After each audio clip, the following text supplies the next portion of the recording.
Você já ouviu aquele ditado de que criança não mente? O que fazer então quando seu filho chega da escola aos prantos porque os coleguinhas o apelidaram de Dumbo? Já ouviu isso?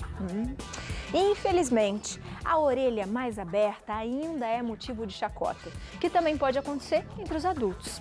Mas saiba que a cirurgia de orelha de abano é uma solução simples e definitiva para o problema.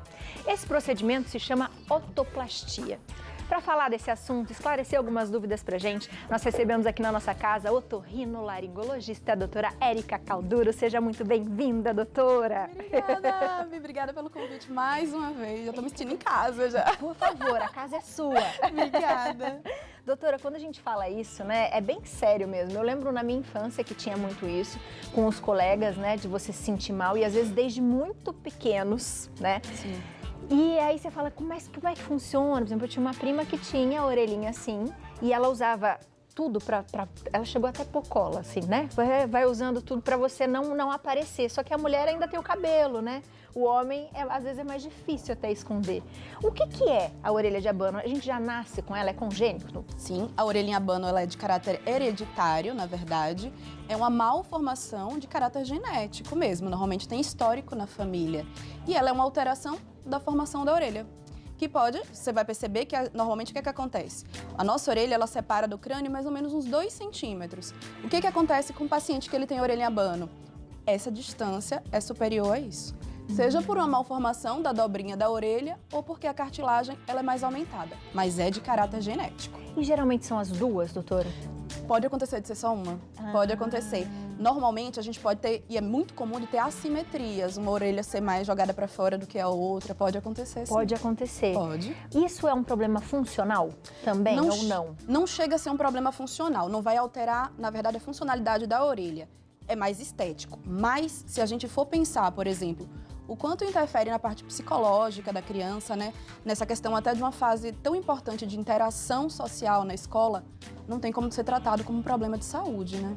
Isso é verdade. E aí, de repente, até se a mãe falar, meu filho tá tendo problema, tá chorando muito, e se for uma psicóloga, de repente ele consegue até fazer essa cirurgia por um plano, doutora? Não, a cirurgia consegue. não é liberada pelo plano de saúde. Essa cirurgia estética, ou você faz via SUS, que existem projetos de orelhinha, de tudo que você consegue fazer, ou particular, mas o plano de saúde, ele não libera a autoplastia. Não.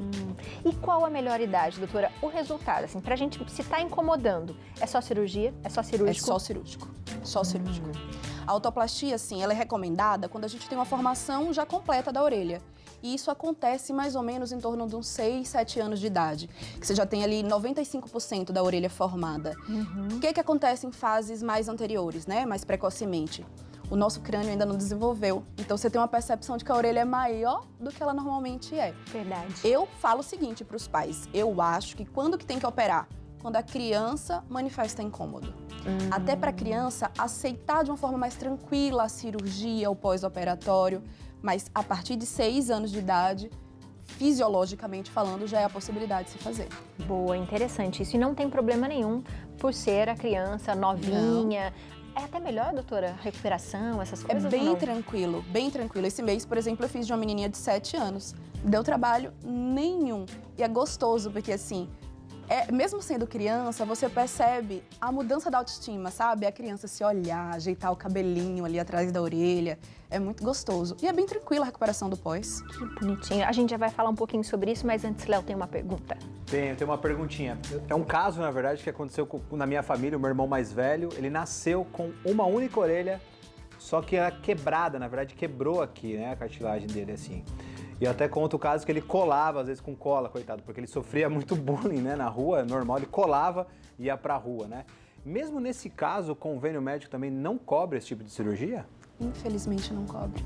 Nossa, infelizmente triste, não cobre. né? Então as únicas possibilidades que tem quando não tem a condição de fazer a questão estética particular é via SUS. E existem projetos mesmo, para vocês verem a repercussão disso, o quanto isso é importante. Existem projetos da orelhinha que você consegue via SUS fazer a correção da orelhinha abano. E, doutora, qualquer pessoa pode fazer? É uma cirurgia tranquila ou são necessários fazer vários exames e se der algum problema tem que esperar? Como que funciona? Qualquer cirurgia precisa de uma avaliação pré-cirúrgica, né? Que isso inclui exames de sangue para ver a parte de coagulação. Eu sempre peço para todos os pacientes avaliação cardiológica, mesmo quando é criança, eu peço para passar no cardiologista para a gente ver tudo direitinho, até porque na criança, por exemplo, é feita com anestesia geral. Então ela tem que estar com a condição de saúde boa. Estando com a condição de saúde boa, dá para fazer tranquilamente. Quanto tempo demora? Como é feita, doutora? O procedimento, por exemplo, no adulto, dá para fazer até com local e sedação. É bem tranquilo. Dura mais ou menos 1h30, 2 horas. É um procedimento rápido.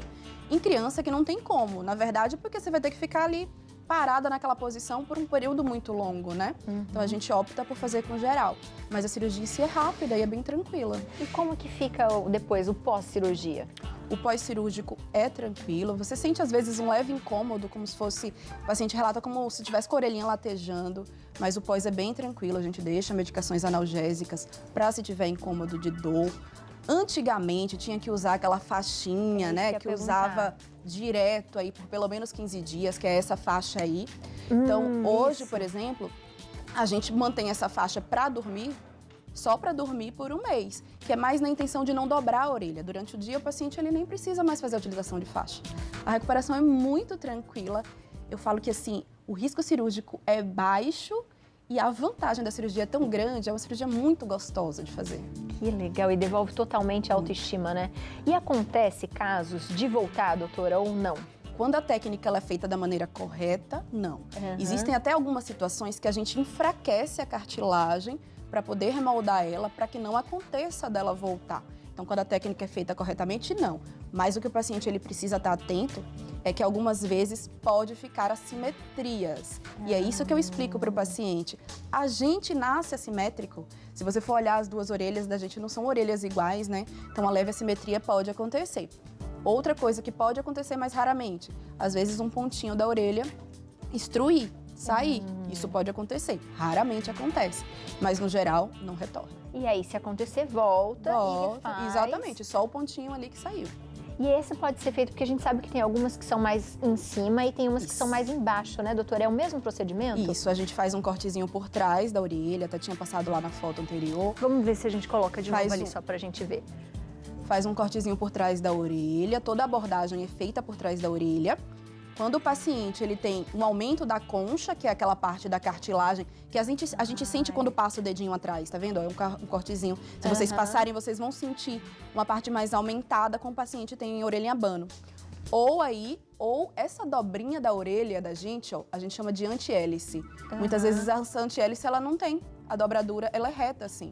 Então, a gente por trás remodela essa antihélice e tira o excesso dessa cartilagenzinha, que às vezes é mais aumentado. É tudo por trás da orelha. E quanto tem também o do lóbulo, não tem, doutora? Que o lóbulo é mais caidinho também? Também faz? Também faz, porque o que é que muitas vezes acontece? A gente joga a orelha para trás e o lóbulo fica jogado para frente. Então, muitas vezes a gente precisa fazer uma coisa chamada de lobuloplastia, que é a correção do lóbulo também. Que interessante. E isso também faz até para quem usa brinco e rasga? Faz. É bem tranquilo de fazer, dá para fazer com local, bem tranquilamente, assim, na anestesia local. É bem maravilhoso.